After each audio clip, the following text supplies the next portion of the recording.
Hi! In front of me is Nokia X10 and today I would like to show you how you can install and apply iOS Launcher on this device. First of all, open Play Store, click on the search bar and type in iOS Launcher. Then you need to download this app from this developer and when it's ready, open it.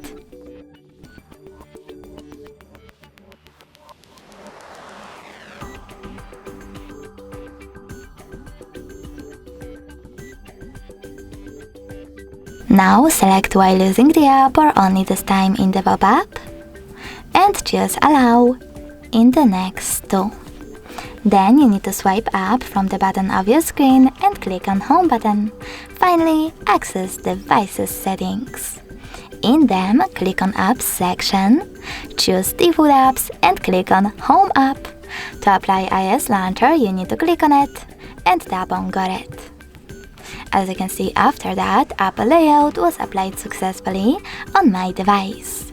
If you wish to switch between those layouts, you can always go into Devices settings again and tap on Quick Step or iOS Launcher.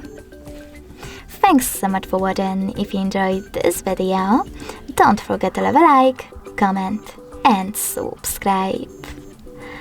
Bye!